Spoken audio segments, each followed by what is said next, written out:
Hey parents, Merry Christmas, Happy New Year. I want to take a few minutes today to help you guys out with our Parents College number 2 of 2020 before we hit off a new year in 2021 here. What I want to talk about today is another thing that we can be doing in the cages, or another thing to be looking for in the cages when you guys are in there with your boys. The first time we went through some routines that we can do, but let's talk about now, what are we looking for when the boys are in the cage? Are we looking for perfection? Are we looking for consistency? And my simple answer to that is we're looking for two main things.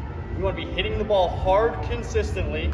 We want to make sure that we're avoiding problem areas like ground balls to our pull side on the ground or flares to our away side, weak over the second baseman or shortstop's head. So what I mean by that, when your son's in the cage, number one, is he hitting the ball off the barrel of the bat consistently?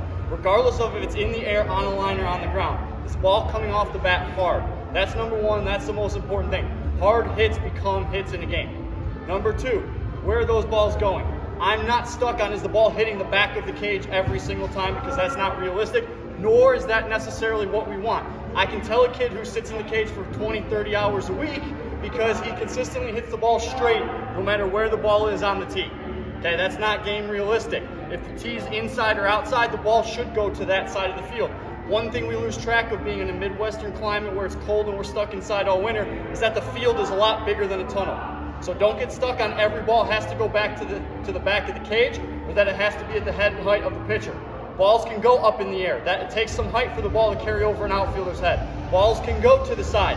If you look from where the plate is, a fair ball goes all the way at this angle. That means that whole wall of the cage is a fair ball. So if we take that away from what our boys are working on in the cage, then when we get into a game, we're fighting ourselves to force everything up the middle when that's not realistic. Okay, so number one, are they hitting the ball hard? Number two, are they avoiding pull side ground balls or weak flares the other way? If they're doing those two things, they're in good shape, and they're going to consistently build good in-game results. All right? Enjoy the new year. We'll see all of you guys soon. Hope everyone's doing well. Take care.